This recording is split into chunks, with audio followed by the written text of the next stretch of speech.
Менің бай әкем болмады, мықты білімім де болмады. Университетке 3 рет тапсырып көрдім, бәрі де сәтсіз болды. Ақырында педагогикалық колледжге бардым.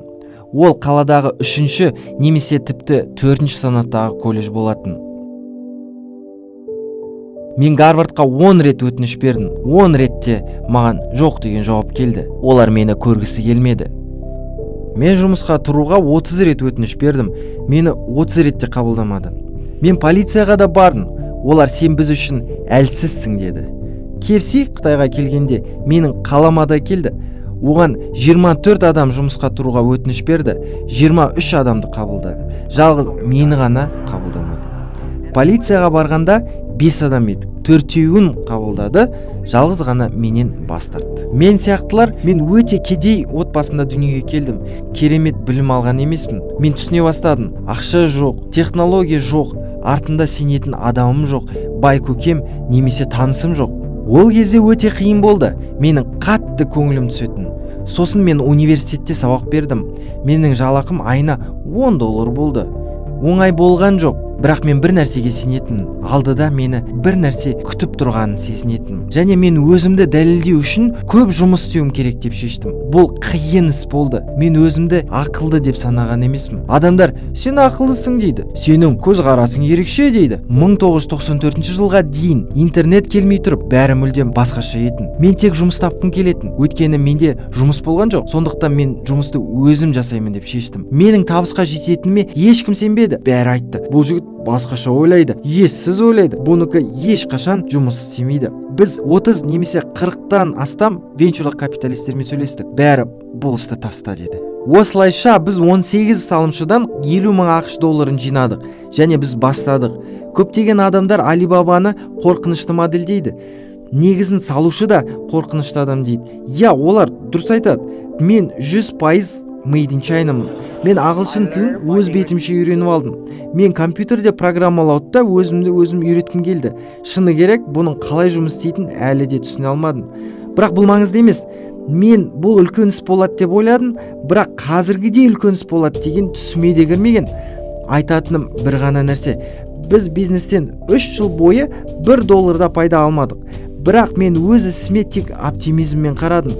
Алғашқы 5 жылда тек компанияны тірі алып қалу туралы ойлайтынмын. Бірақ кейін көптеген адамдардың өмірі өзгергенін байқадым. Мен қатты қуандым. Алғашында 3 жылда біз дым пайда таппадық. Табыс 0, бірақ біз жұмысты жалғастыруға қуанышпен қарадық. Мен бір күні мейрамханаға ас ішуге келдім.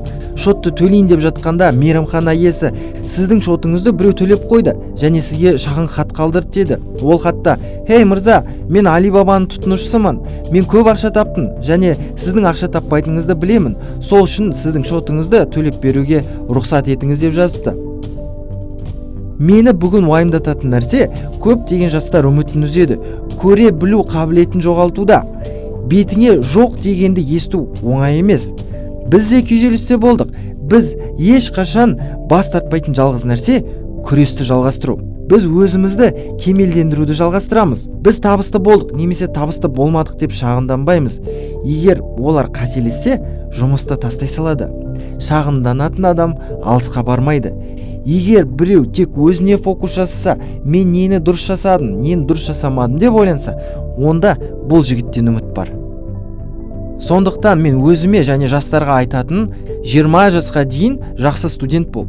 30 жасқа дейін біреудің соңынан ер. Шағын компанияға бар. Үлкен компанияда көп үйренбейсің.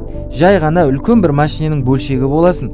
Бірақ шағын компанияға барғанда құмарлықты үйренесің, армандауды үйренесің, бір уақытта көп іс жасауды үйренесің. Сондықтан 30 жасқа дейін қай компанияға бару маңызды емес, қай бастыққа бару маңызды. Жақсы бастық сізді басқаша үйретеді. Қателіктер жасаудан қорықпаңыз. Кез келген қате бұл табыс, бұл сіз үшін таптырмас табыс. Уайымдамаңыз. Бір күні құлайсыз, тұрасыз, құлайсыз, қайта тұрасыз. 30 жас пен 40 жастың аралығына дейін тек алға қарай ойланыңыз. Сіз өзіңізге жұмыс істеуге тырысыңыз. 40 пен 50 жас аралығында нені жақсы игердіңіз, тек сонымен айналысыңыз.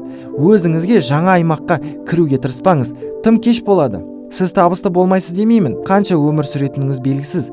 Сондықтан 40 пен 50-ге дейін сіз өзіңіз жақсы білетін іске назар аударыңыз. Ал 50 жастан 60 жасқа дейін жастар үшін жұмыс жасаңыз. Өйткені жастар сізден жақсы жұмыс жасай алады. Оларға сенім артыңыз, оларға инвестиция жасаңыз. 60 жастан асқан кезде өзіңізге уақыт бөлсеңіз болады. Жағажайда күн сәулесіне малып жатыңыз. Бір нәрсені өзгерту тым кеш. Мен технология жайында ештеңе білмеймін. Мен менеджмент жайында да ештеңе білмеймін. Бірақ маған барлық нәрсені білудің қажет жоқ. Сіз өзіңізден де ақылды адамдарды табуыңыз керек. Көп жылдар бойы мен өзімнен ақылды адамдар табуға тырысамын. Және сіз көптеген ақылды адамдар тапқан кезде, сіздің міндет көз жеткізу. Ақылды адамдарды бірге жұмыс жасату қиын. Егер ақылды адамдарды бірге жұмыс жасай алатындай етсеңіз, онда керемет. Ақымақ адамдар бірге оңай жұмыс жасай алады, бірақ ақылды адамдар бірге жұмыс жасай алмайды. Естеріңізде болсын, егер табысты болғыңыз келсе, басқа адамдардың қателіктерінен сабақ алыңыз. Сәтті әңгімелерге көңіл бөлмей ақ қойыңыз. Расында олардың артында көптеген біз білмейтін себептер бар. Бұны тыңдағандан гөрі басқа адамдардың қателіктерінен сабақ алыңыз. Адамның бәрі бірдей, өйткені біз бәріміз бір сызықтан бастаймыз. Сіздің ең жақсы активіңіз сіздің жастығыңыз. Шағымданбаңыз, басқа адамдарға шағымдануға рұқсат етіңіз. Адамдар шағымданады, олар бір орында тұрады, алға жылжымайды, проблеманы шешу туралы ойланбайды, қалай басқаша жасауға болады деп ізденбейді. Ойлау үшін өз миыңызды қолданыңыз.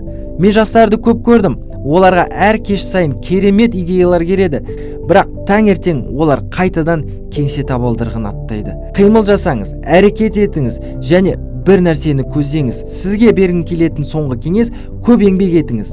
Егер басқаларға жұмыс істеу немесе өзіңе жұмыс істеу туралы таңдау тұрса, мен өзім үшін жұмыс істеуді таңдаймын. Өзім үшін жұмыс істеу, бұл қоғам үшін жұмыс істеу. Егер сіз шынымен өзіңіз үшін жұмыс жасағыңыз келсе, басқалар туралы ойланыңыз. Басқаларға қалай көмектесетіңіз туралы ойланыңыз. Өйткені басқа адамдар табысты болғанда ғана, басқа адамдар бақытты болған кезде ғана сіз табысты боласыз. Сіз бақытты боласыз.